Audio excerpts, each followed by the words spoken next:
Hello, everybody, and welcome to OpenExO Live. It's really great to be with you this week. And this week we have Wolfgang coming in from Oxford.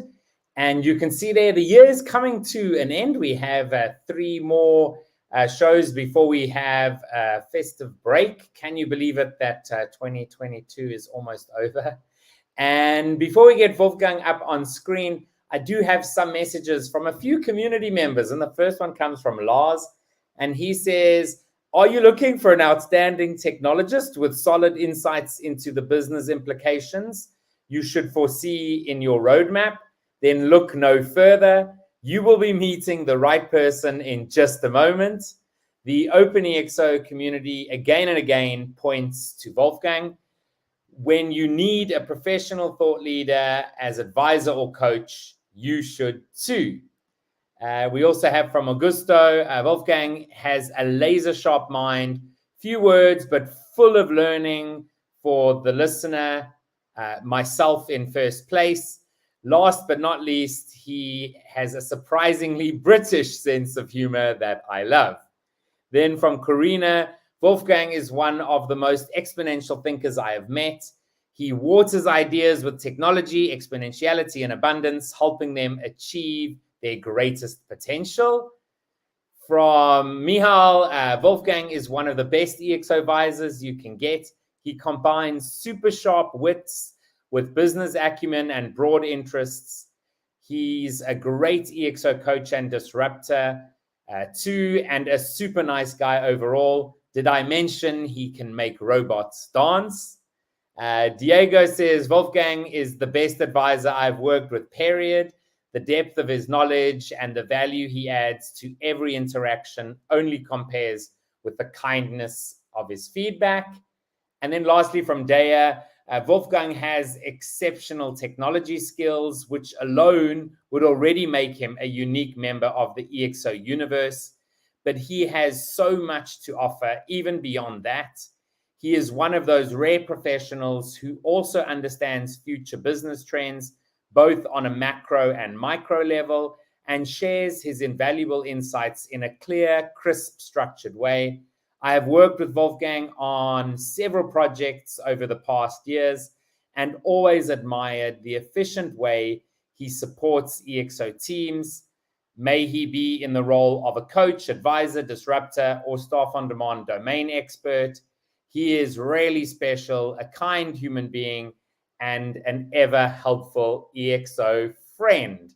And so with that, I welcome up Wolfgang. How are you doing this afternoon, early evening? Fantastic. Thank you. Hello, Kevin. It's great to have you. And I see we have a message there from Hayden just saying I second that. So thanks, Hayden. So I always just start out by asking the person that I'm chatting to share a little bit about your background, what you've sort of done in the last couple of years and how you came to join the OpenExO community. Absolutely. Thank you. Yeah, so I usually say my background is somewhere between robotics and machine learning. So I'm at foremost, I think, a technologist, but I came in also from like a business angle or from an operations angle. It's how I mostly engage with teams. The way I came to the community is I started from an always very curious mind about startups, about building something, figuring out what the value proposition is, finding new business models, and always being curious when I saw something and asked, I wonder why, I wonder how they do that. So I did this standard engineering degree towards robotics. That was always the passion I had. I started off building robots when I was fairly young. So I started building a robot that could cook for you, like automate the entire kitchen and make food. And this was when I was about 14. And from there on, I wondered what could be next. And it was quite early. So the community back then there was no real community to speak of for things such as robotics. It was about 15 years ago. And everything the resources were very poor to access. They were very poorly described. So it was super hard to do anything. These things today would be super easy because we've seen so much change in other industries. And from there, I looked more into things such as industrial automation, small and medium enterprises. What is a flexible automation seller? What is a a way how people can reconfigure workflows and share safely space with robots. So you have the robot do something, the person does something, and they have like a bit of a handoff. From there, I went back into more the research side or the academic side of going bigger, going more human-like. So humanoid robots, they're the same. They look the same as we do. They're about the same size. They're about 1.8 meters, 6 feet tall, and they're designed to operate in the environments that we operate in. So this was with NASA to look for space exploration. So things such as if you build something completely for a person, the system that should keep it in place and should tend it should also look a bit human-like. So that was that big aspect. And then from then on out, it was very clear that this might not be the form factor that we'll see in our home. And this is when I pivoted a bit into like these robot dogs that we see now everywhere. And this is now super interesting. And this is, I think, a perfect example of exponential technology, right? So there was none of them about 5 years ago. And now you can find dozens of companies offering them at every price point that you can think of with every capability. And all of this technology side led me to Singularity University, which is where I guess a lot of people from the community initially met. And this is where I met Salim. He was just finishing the book and he was inviting people to share feedback and to read it. And then he started building the network. And when he was offering that, I said, absolutely, sign me up for it. And I think everything just snowballed from there.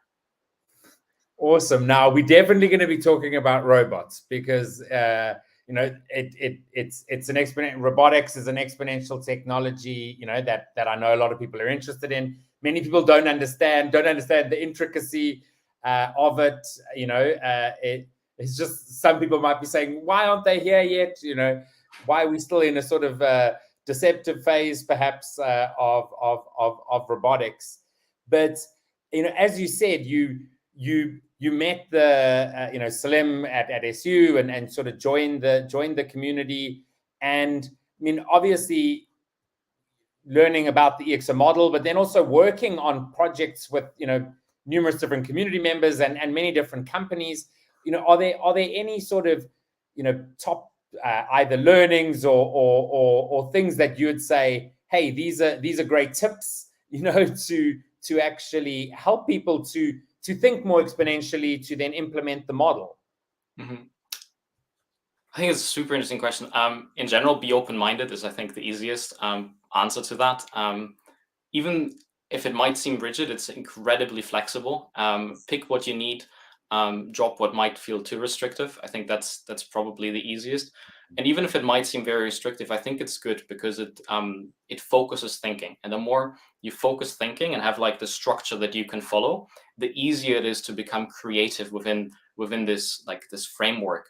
So I think that's probably the easiest tip, I would say. I wouldn't be too rigid with the categories, but I would use them as guiding levers to like maybe ask, have we considered X? Or what if we think about Y? And the place where I would always be careful is if somebody thinks about something that might look very abstract and very futuristic, and has an immediate, maybe if you present it, somebody has an immediate caution, a very cautious reaction to it. And I would say in this case, don't think of it like as this is exactly the thing that we're going to propose. It's not like this flying something that does whatever.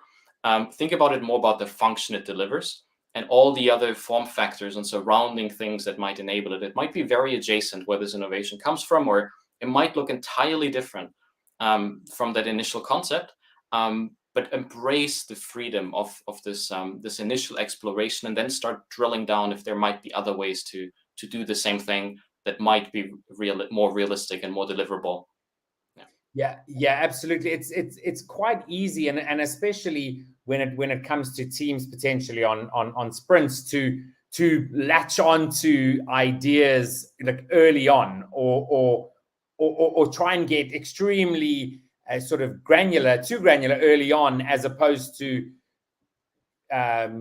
you know, taking a more broad approach, seeing, you know, generally what you actually want to try and achieve, as opposed to finding a solution, you know, in the first moments, and then trying to force EXO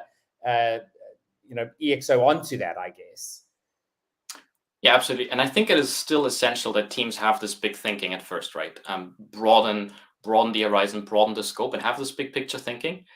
but be mindful not to stay at this high level, and make sure, especially as a coach, make sure you bring them back to something where it's very clear to articulate value, and it's very clear to articulate steps to get started and prove it out. Because with EXO, because people start thinking about how magic everything can be, it is very important to avoid people from designing this perfect castle in like in the dream, that might take years to build, and you don't really have contact with the customer before, and you don't really have validation, and you can't really tweak it. And the worrisome thing there often can be if they build something that might be articulated as flexible, but that can become rigid in its own way. And the most important thing there is have them dream big, bring them back down to something that is immediately testable, and then start small, start something very manual, and make sure they can test as quickly as possible. And I think that is very ingrained in the EXO philosophy, but it is important to have that and like repeat it and iterate that more and more times with the team as they go through the process, and especially as they extend both in their roles and their scope, and might extend ideas out into the real world later. No, absolutely.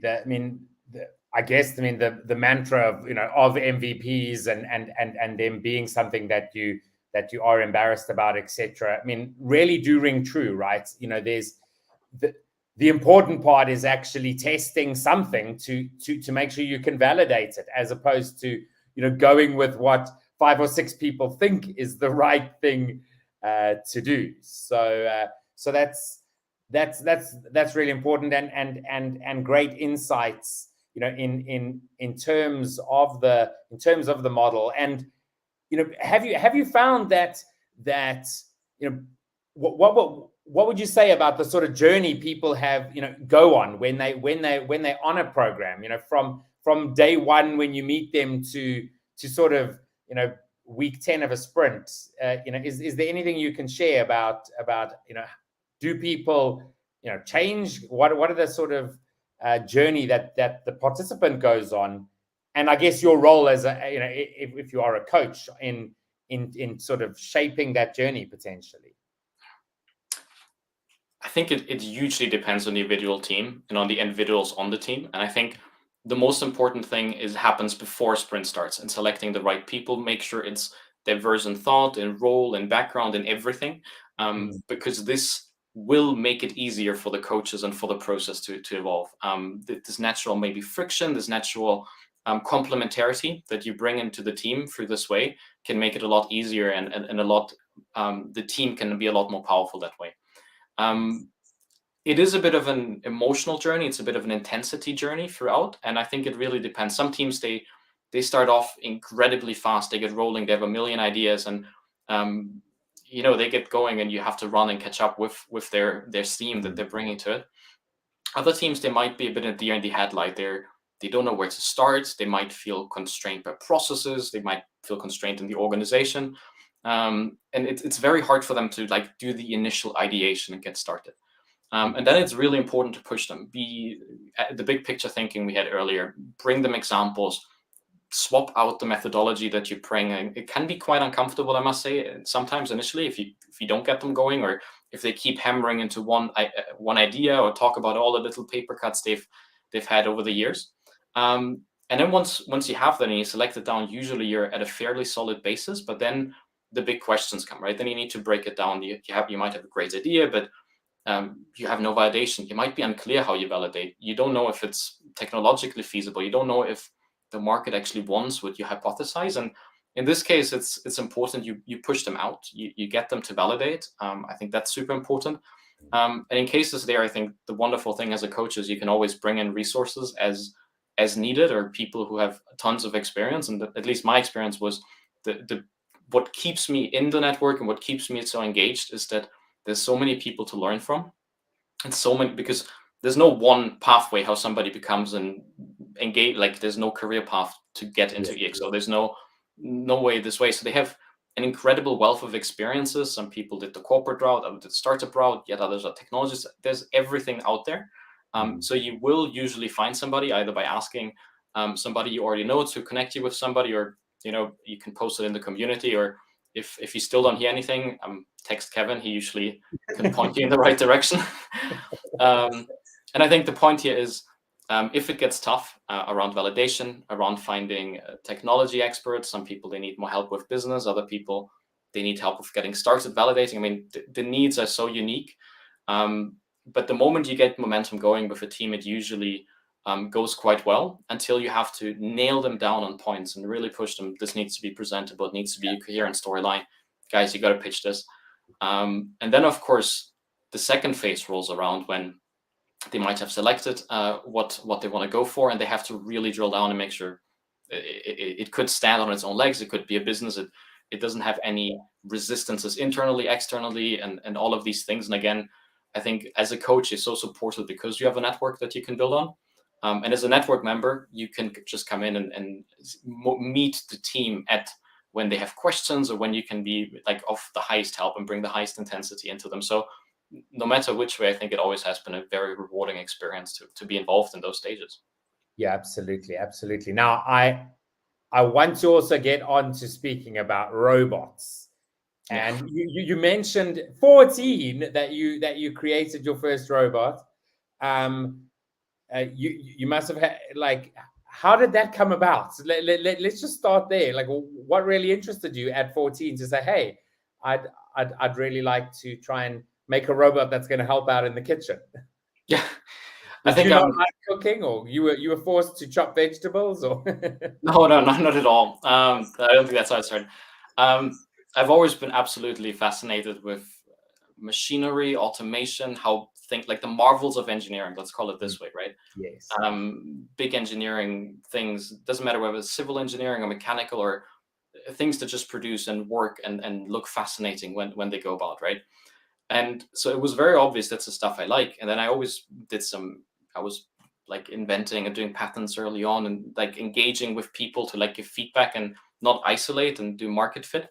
And then this opportunity rolled around to get deeper into computer science and partner with what at the time was the largest manufacturer in the world of industrial robots, like the stuff that builds your cars on factories. And this very bulky set of machinery, very industrial, huge cabinets, and as you might know them from automation, usually behind fences.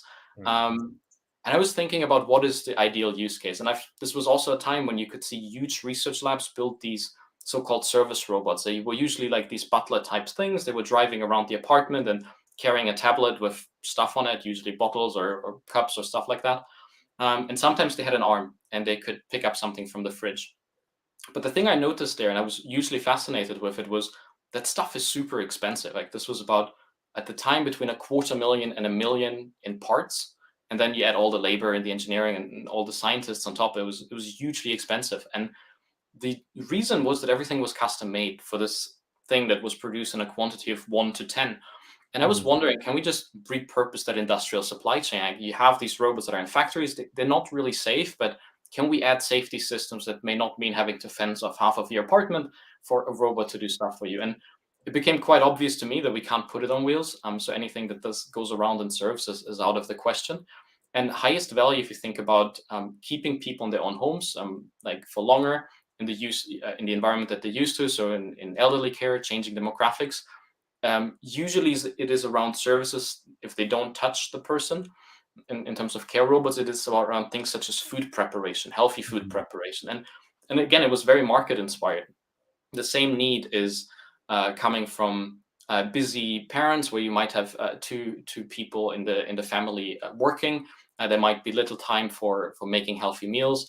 And then the same thing also came from the restaurant industry. Quite interesting. They didn't have it on a large scale. So there was demand from all around. So it was the obvious choice to go for at the time. And it was hugely fascinating to learn about everything that it touched, right? So computer vision, and there was no real frameworks to connect stuff. So all of that had to be built from the ground up. And there wasn't even a thing where you could have a virtual representation or digital twin. There was that stuff for automation, but just to set it up was an absolute pain. And these days, you just click on 2 buttons and you have it running in your web browser on some cloud server somewhere. So it was a huge learning experience, and it told me at that very early age that this is what I want to stay in, or at least work towards, even though there was no direct pathway to get there immediately. Okay, yeah, no, I mean, I completely get you on the sort of the craziness of sort of the industrial mechanics. I mean, I used to work in the pharmaceutical industry, and just those machines that literally stick bottles inside of boxes or pills inside of and they just going at such a speed.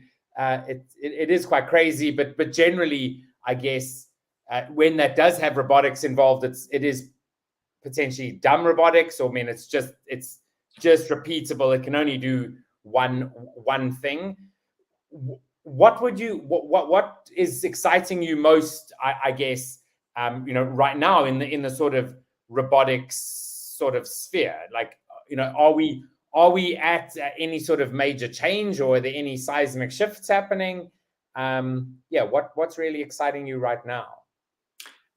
I think we're at several different seismic shifts happening at the same time.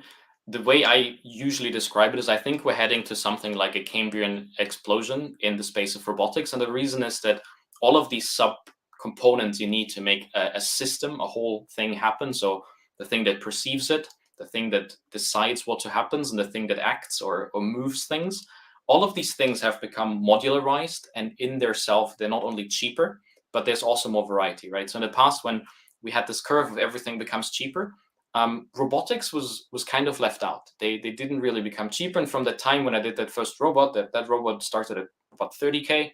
10 years later, we're still at 30K. There was no exponential improvement whatsoever. But what we're seeing now is just there's a lot more variety. Like that robot is still about the same price point, but all the way around it to the top and to the bottom, there's dozens and dozens of options that you can pick that have very different skill sets. And the same is true for sensing. Sensing got cheaper because of the smartphone and consumer electronics option. And now that we have standards being established and consortia and open collaborations being formed, it is much easier to plug and play these things. And then you have these trends such as the no-code or the low-code movement.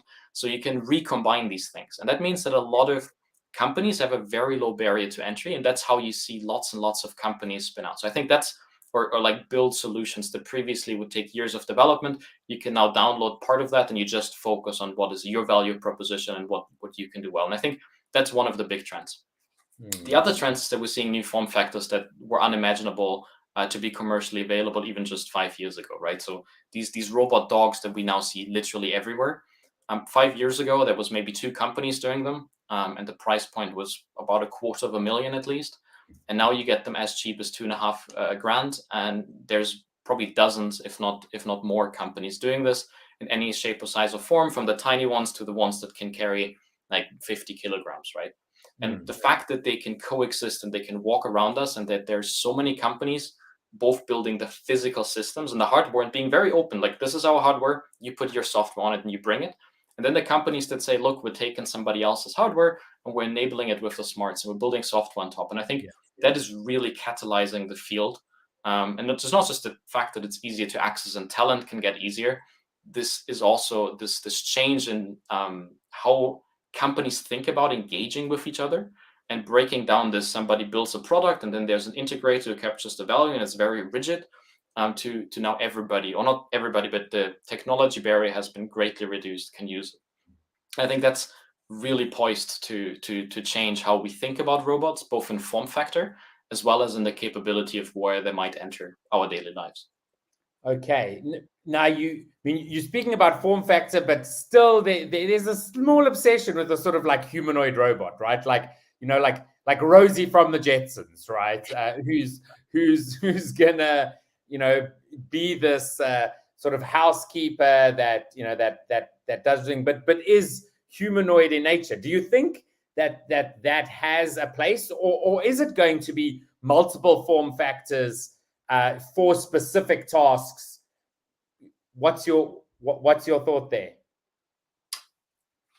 In the near term, I think we're going to see lots and lots of new form factors come out, and they might become more multi-purpose. But I doubt that in the very near term we're going to see something that is, in the next 10 years, we're going to see something like a humanoid in a household, because it is so much easier and cheaper and more efficient to build systems that are much more purpose, like they're better fit for purpose in that sense, and also more energy efficient if you think about battery budgets and just all these considerations. Yes. I do think there's value in humanoids. So a lot of the value comes into when you think about the motion intelligence to make them move, and what does balance constitute? What is agility? Like, how do you do athletic stuff, right?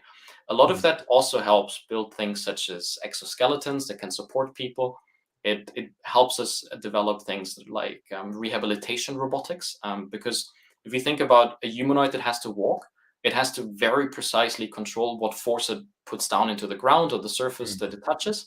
And you can use the very same algorithms to think about a robot that actually touches a person and helps them move their limbs in a safe way, rehabilitation, or in helping people that have been severely afflicted by disabilities, for instance. So I do believe there's lots and lots of learnings to be had, and a lot of this drive will help us in miniaturizing, building up supply chains, and essentially commodifying a lot of the components that previously were unattainable. There's a lot of fertilization, right? So one of these interesting tidbits is that something such as drones, right? They need really, really fast motors that are incredibly powerful with more thrust, so that you can carry higher payloads and be really energy efficient. So optimize the magnetic field and the motor. And the supply chain, because we're building so many drones, has made these so cheap that now people are starting to think about how can we reuse those drone motors and build something that they weren't meant for, right? Or develop control systems that maybe, they're done for speed, they're done for force, they're not done for precision. But now people are starting to use them for high precision tasks, and suddenly you have like a 10x or 100x improvement in the cost because you're utilizing an adjacent stream that comes, and you can repurpose for what you want to do. Yeah, no, absolutely. So extremely exciting times ahead. In the field, I'm sure. I mean, and on your end, what are you sort of focusing on in the near term, I guess? So you're still doing a bunch of research as well as a lot of consulting. What does your sort of future look like?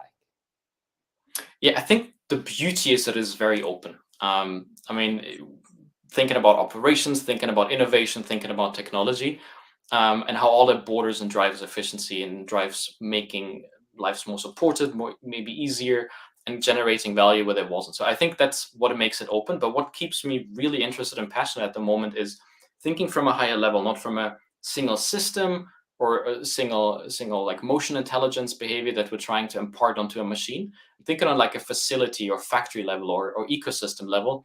And suddenly the decisions are much more complicated. It's not about how do I move perfectly in the world and energy efficient and smart and elegant, or whichever property we care about. Suddenly it starts about being, how do I interact with other systems? And that might be people, that might be machines, might be facilities or infrastructure. And suddenly we can also start thinking about what is the sequence in which maybe different machines or people and machines should coordinate, and how do you do this most efficiently? So the traditional word for that might be operations research or like sequence planning.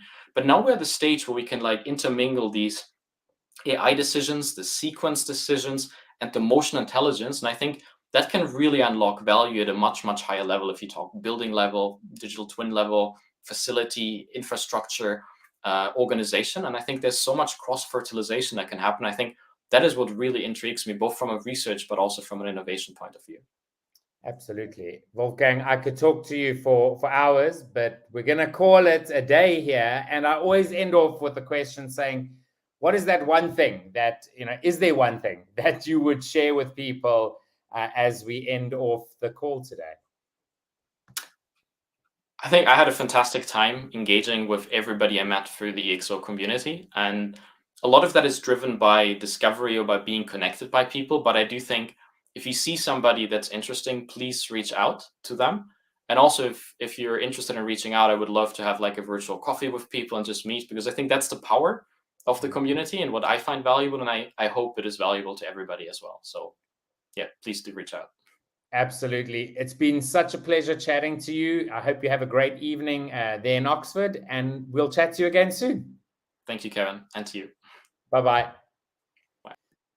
So great chatting to Wolfgang, hearing a little bit more about robotics. If you are interested in robotics and want to learn more, as Wolfgang said, reach out. The one thing about our community is the fact that we have so many different thinkers, expertise, ways of doing things that all link around EXO.